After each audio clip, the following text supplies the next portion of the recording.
Hello, everybody. Chin chin with some coffee from WeWork. So, welcome. We're going to talk about numbers today. And first of all, I want to little bit introduce you to this space. This is Coffee Break with Maria and one of our experts today. We're featuring a new expert. We're welcoming a new expert who's joining our pool in this refreshing moment where the summer and the sun is starting, and when we are, of course, spending a lot of money in finally going outside and forgetting a little bit about the financials.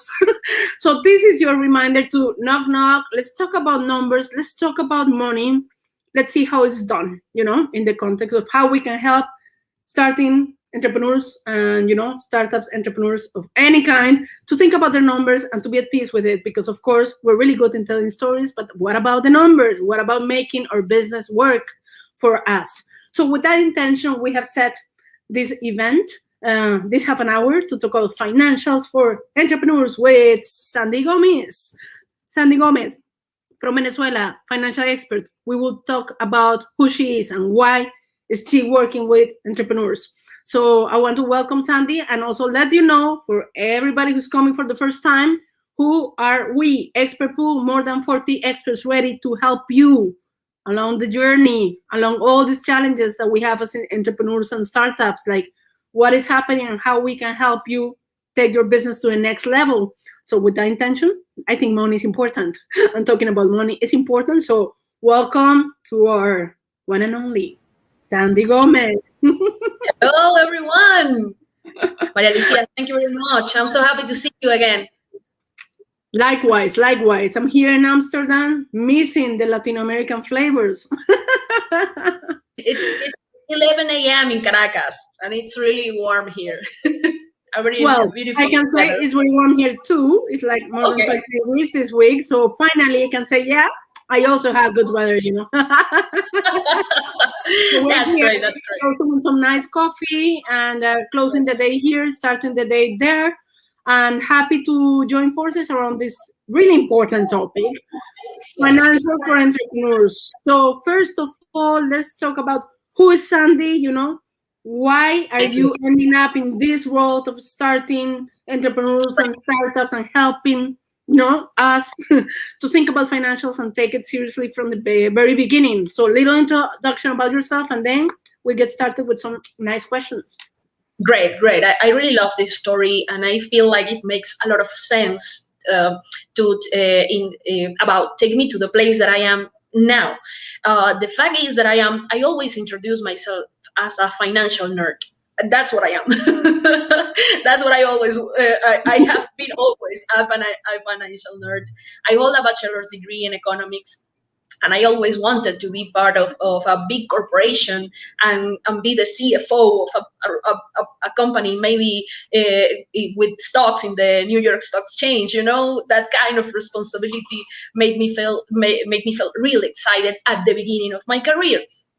I spent a few years in the corporate work, working with really amazing companies, multinational companies, in fact, with their headquarters in Europe mainly. Yes, now that I think about it, and it was great. I learned a lot. I feel for all entrepreneurs out there, I really think, and this is a personal advice, but you should consider sometime working with big corporations to understand processes, and you will see when we talk about financials how important is that. But okay, the thing is that I was in the corporate work, but then I decided that I wanted to expand my knowledge within the finance industry, and I went back to, after 5 years in which I didn't put my feet in a classroom, I decided to go back to the school, in this case the business school, to get my master degree in finance. Then I jumped to the consultancy world, that is a little bit different from the corporate work. And I one day here in my city in Caracas, I met a couple of entrepreneurs. They were, in fact, they were, one of them was a bachelor's degree, or hold a bachelor's degree in economics. And his dilemma at that moment was that with his best friend, he came, with this great idea about a small business in the sector of food and beverage. And Mhm. the awesome thing is that even when we were going through one of the worst years in the Venezuelan economic history, they were like billing and billing every month, raising their sales. And that was not so common in this place. So people around them started to see their success, and some of their friends wanted to join as shareholders. And this is not like very common in this, Yeah. in small ecosystems. This is very uncommon, because small ecosystems like those in maybe in Latin America and other developing countries, investors and entrepreneurs are not so they are not so professional at the beginning. They learn in the journey, and that's totally valid. But with these people, we were really amazed, because they were looking to do the right thing from the beginning. So Mm. they were looking for someone to help them. If I'm going if the shares are going to be traded, if they are going to change from one hand to another, there must be Mhm. a price, because that's a transaction, that's a financial transaction. So they were like, we are very good selling our products, but we don't know how to sell our company. Also consider that they were not looking to sell all the company, just a Yeah. piece. And they were thinking like, this can be a very good way for them to raise some capital, and expand our capacity of production. That's very valid too. When we were I was with some colleagues, and when we were hearing them, we felt like, okay, I think we can help these guys. Okay, let's do it. We did it. We prepare evaluation with the classical model. Maybe some of you have heard about the discounted cash flow model. And it was fine, because this company was making revenue, and they were making some profit too. So common methods of valuations are fits really really well. They fit really well with companies with those characteristics.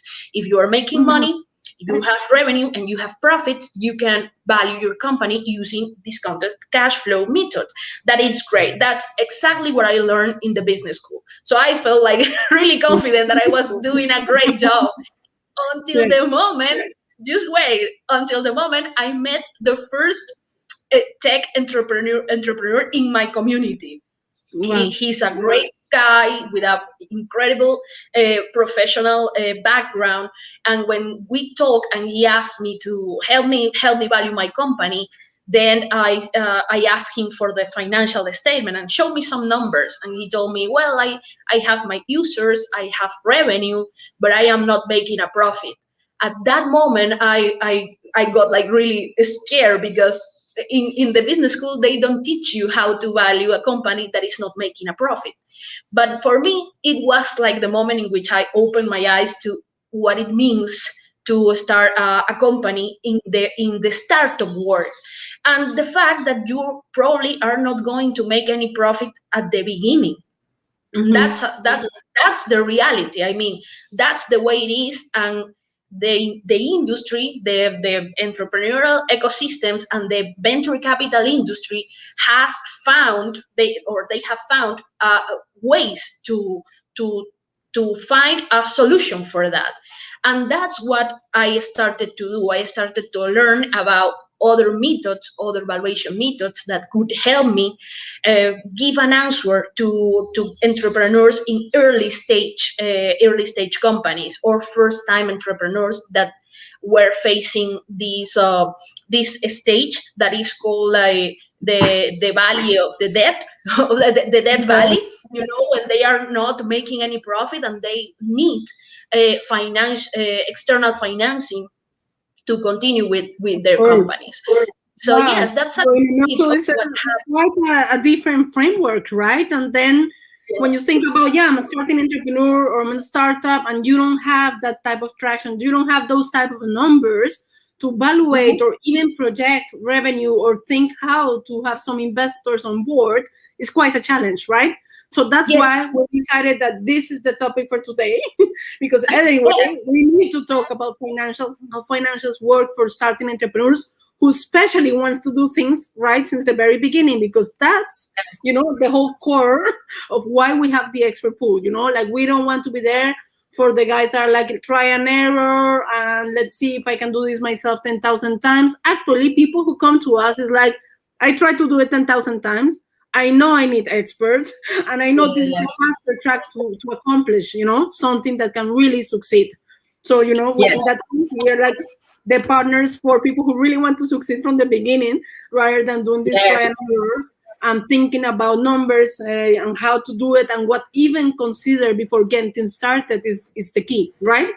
So today yes. we have prepared some questions, Great. and one for everybody who's watching this video and is going to be watching this live video afterwards to really join the conversation, because as Sandy said, depends on your industry, depends on who you are, what's the challenge, that's then financials work for you. Of course, there are some general theories and frameworks and methodologies that can be applied, but it's super important to know who you are and why are you here, because of course we're going to talk about money, that's the main topic, but why is it important for you to talk about money right now? That's my Yes, main question for our attendees. And for you, Sandy, just to give you a little bit of a summary of what's coming up, these are the questions. So feel free to post other questions via comments, and we can also share it. That's why we're live for a reason, no pre-recorded here. So yes, make sure you share the videos, your questions via comments. We are going to cover from what is important before getting started to some key concepts, to be taken into account when thinking about financial planning, KPIs and different outcomes of how to measure and track reality versus planning, right? So yes. that's intention, and that's why we wanted to go through all the questions now, and of course, welcome everybody to share what they have. So let's go quickly to talk about what aspects should every entrepreneur, like everybody, must consider before working on a financial plan, what to do before getting started. Well, I know we are going to go through this, or we are going to come back to this once and again during the webinar. But it's very important for you to understand what is considered success in your industry. For example, if you are developing a social networking app, what is considered success? A lot of users. That's very. I mean, right now in this simple example, it's really easy to discover what it's important. But an early stage investor is going to try to assess when talking with you is to understand how how how much how much do you know about the industry in which you want to begin at your startup. So it's very important that you start with a lot of benchmarking. I cannot stress this enough, okay? Because in valuation, everything is related to any kind of comparison with something. That's why even before starting, you need to understand really well how does success look like around in my Yeah, with my competitors. What it means. What makes a great company big a big company a great company in this sector. yeah, So you need to start checking, because maybe if you, for example, another good example, maybe if you want to develop a delivery app, something like food delivery, yeah, maybe the most important factor of success is the time from the moment someone places an order to the moment they receive the food. Do yeah, you understand? So you have yeah, of course. users, you also have time between the moment you start a process and you complete the process. So it's important. I'm telling you a few examples in the B2C space. But if you are in Yeah, the B2B space, you need to define that too. And it's very important. Again, it's not It's not every time we hear you need to understand your customer or your consumer. We are talking about this because that's what it's going to tell you what it's important for them and what it's going to be important for your success Of in course. operational terms. Yes. So your success is in terms of context, huh? What is happening in the marketing? What is the definition of success in my industry, and for me also as a starting entrepreneur? That's Yes, great. thank you.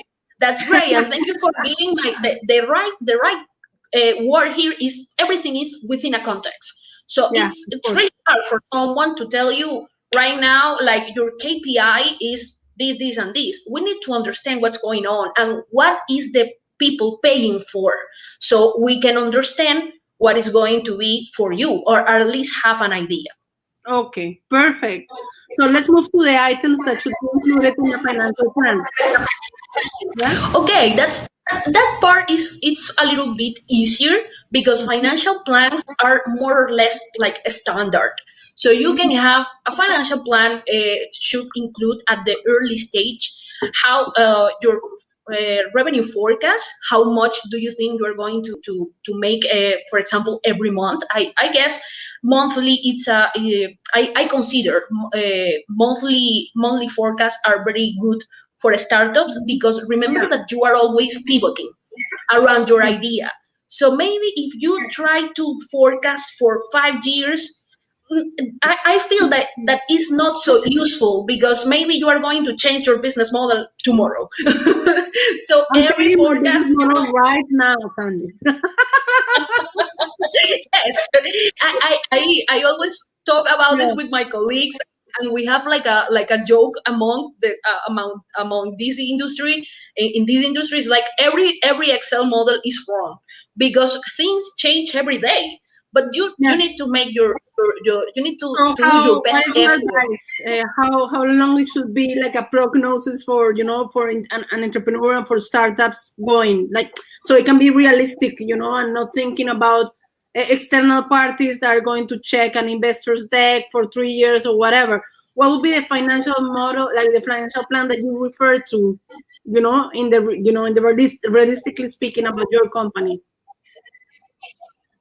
Yes, I have used financial forecast for 12 to 18 months, but it depends. In my most recent experience, I always try to check the stage in which the company is, because if you are in idea, maybe your best move is to try to define a milestone plan for your pre-operative stage, because Yeah, you are very far, let's in context, to launching. So yeah, you really don't know how is going to be your traffic, or I mean, you don't know anything about the reach unless you are not a first time entrepreneur. If you have a previous experience with something similar, then it might be useful to use that experience to translate or to bring some analogies to this new company. But if you are first time entrepreneur, I would recommend to be a little bit to have a little bit caution with your first forecast, and try to test the ideas in the cheapest way possible. So if you let's talk. This is very common, Maria Lucia. Conversion. I am going to have an e-commerce website. Why yeah, don't you try to have a newsletter first? Because you are going to see that people takes a lot of time to make a buying decision. So yeah, maybe you are going to forecast 100 sales for the first month, and you discover that people isn't willing to give you their email.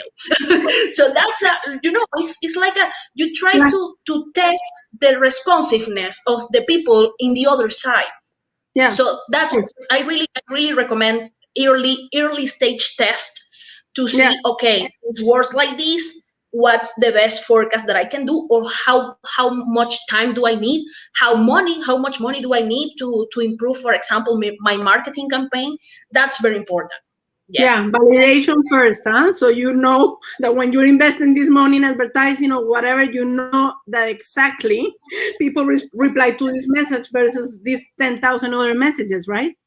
And that's something that Yes, we know yes, as entrepreneurs, but we don't think about it in connection with finances sometimes, We just spend money yes, on ads, we just spend money on having this intern or this social media marketer or whatever, and you just have the people and the money in place, but without thinking in this approach or this lean approach to your own business development. Yeah. yes. That's right. Okay, let's move to the next one because we have a lot of things to talk about. So let's talk about what are the key performance indicators, and Okay. what are KPIs? Where do I see KPI, KPIs? KPI. KPIs. What are KPIs and why is it important to define them since the very beginning? You were talking before about success. So Yes, what will demonstrate, what will reflect those, what is success in terms of indicators? So let's talk about what are they and why is it important to consider that since the beginning?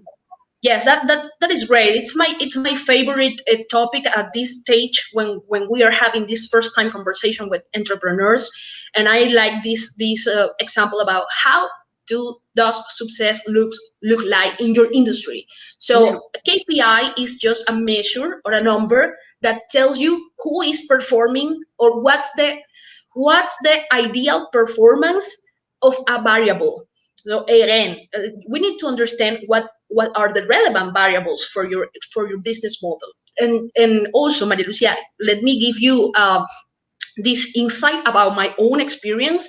I remember that when I started with valuation things, I needed to really deep dive in the business model of my clients, because sometimes if you have, and this is very important for you guys, if you have gaps within your business model or your value proposition, then your valuation is not going to be accurate.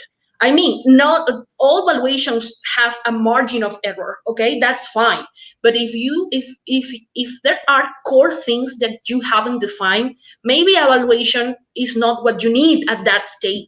You need to close the gaps as much as possible, because otherwise forecasts are going to be like totally inaccurate. And that's it. I mean, that's not what you need at that stage. So Okay. closing that comment, a Yes. KPI, what you need to do at the beginning is defining your value proposition, your business model, and see what are the core variables, and understand what number is desirable or a good number for those variables. So that's what going to become your KPI. That's Hmm. why important to define them, because you need to have like a north, the place you want to be. Yes, it's like having that guide or that guidance. Yeah, and of course, it lands in your industry, in your type of business, so it cannot be copy pastable. But yeah, Yes, it there's has no to be something that yes, indicates what there's no success one in your one easy business. Yeah, answer. yeah, yeah. There's not one KPI as well. So it's important to know that in the end, we as entrepreneurs that we're there in the field giving our all and everything, we need to always refer to what is success and how is success like saying, yes, it's happening, And those performance indicators Yes, are the ones that give us the feedback to know that we're in the right track, but that our first assumptions are coming, real, are coming reality. yes. And also achievable. That's very important, because Yeah, yeah. investors always look for entrepreneurs with like sound ambitions. It's like, I want to be the biggest company. Yes, that's fine. That's great. But that takes time, that takes money, that takes a lot of effort. So we need to put everything in context to see if Yeah, it's going to work. Yes. yeah. And of course, it will be more appealing and more convincing to an investor to know that if you're committing for this, you accomplish this instead of promising that and accomplishing this, right? Yes. So Totally right. managing expectations. Yes, I know. Okay, we have like 5 minutes left, so we cannot talk about everything. But let's Oh do a my God. little bit of linking operational and financial KPIs. Okay, you're Yes. running your business and you also have some financial milestones. How is that Yes. linked? Let's talk How about it. does it? Okay, great. If we come back again to the example of maybe a social networking app, you probably know that if you have a lot of users in the social networking space, You have several KPIs that are very common, like daily active users, monthly active users, and that's good because it means that you have a lot of people using your app every day or every month. So what should that mean for your financial performance? If your company sells, for example, advertisement, let's say something like Facebook does, Mm-hmm. then more people in your app, look, this is operational metric. More people in your app means more people watching the advertisement, means probably more people being charged for that in the case of the person who pays for the advertisement. So that's the kind of things I like to always highlight with my clients. It's like you need, for example, volume, and you will have like a funnel. And this is very, I mean, in marketing it's very common Yeah. to take To into talk about account that funds, not yeah. everyone, yes, not everyone is going to buy. So you need a big number to have a decent number of people buying and people paying. That's Yeah. very important. So I would say it's more or less the same with in the e-commerce space. You can have the number of people buying, but you also have the average ticket in US dollars or in currency. So more people buying, it's good, but if you have more people buying and also higher average ticket, it's better. It's that kind of things. It's like every That balance operational is being, metric, yeah. yes, every operational metric has a result in terms of financial, and you need to we can work together to see how they link. But Yeah. I think with these examples, I give a good guidance for now. Yeah. For now. No, yeah, but anyway, that's a really big point on even forecasting, because we were also discussing about how can I forecast this operational and financial performance in one place, because okay, when I listen to you, it's like she's completely right. That's what everybody should be doing, including myself. And then okay, so how do I put it in the plan? How do I include that in the plan and in my projection as a business?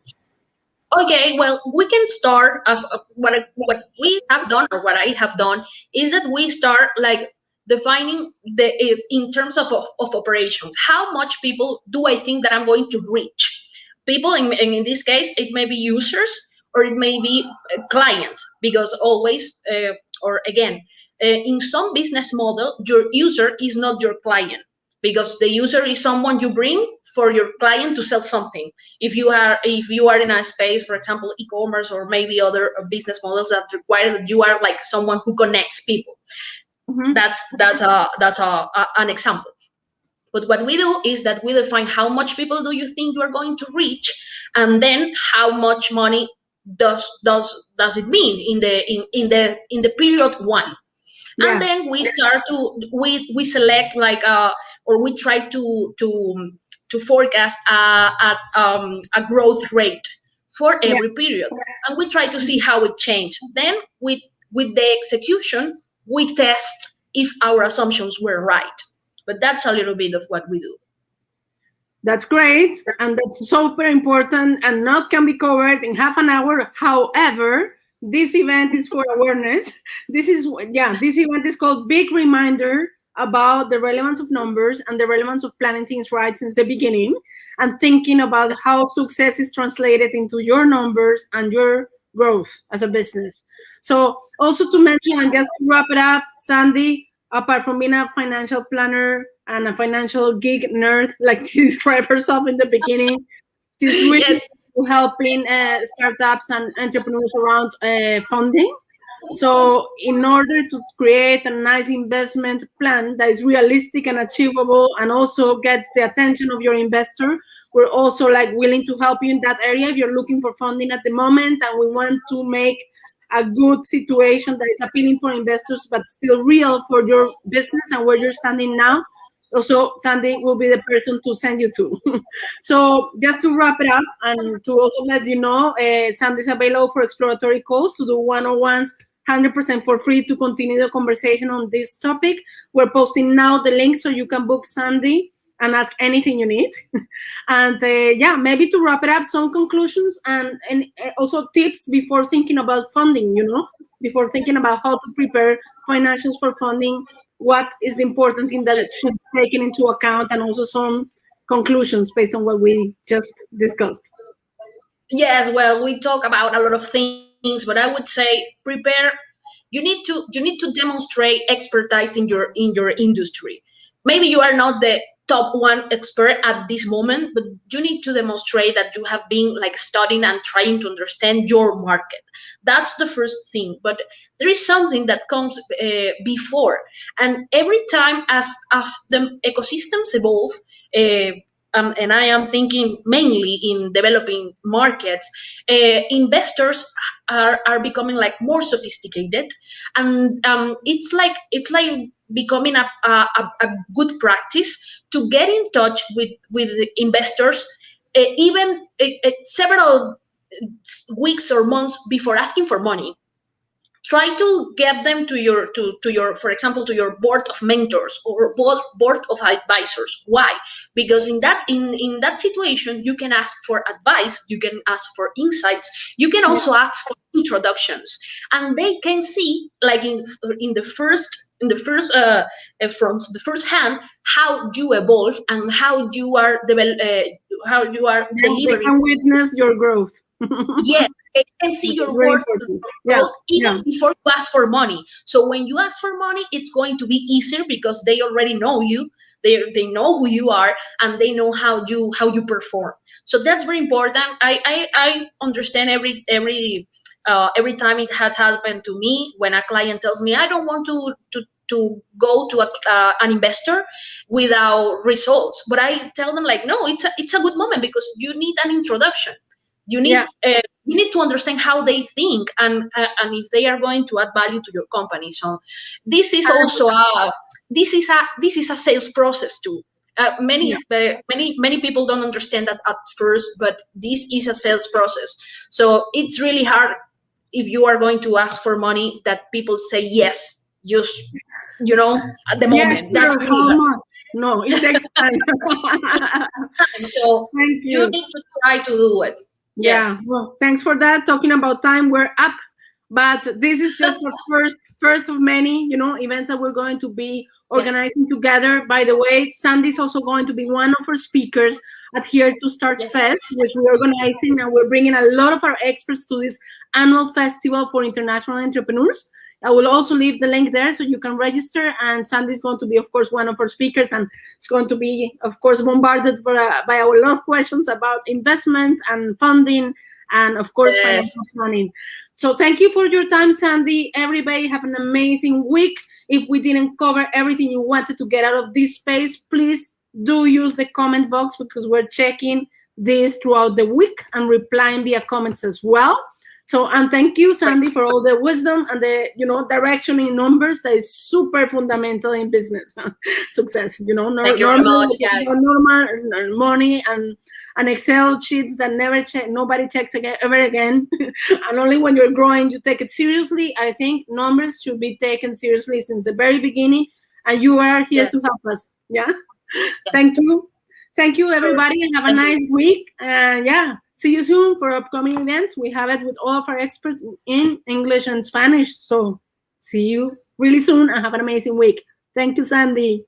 Ciao, Bye, guys. ciao. Thank you.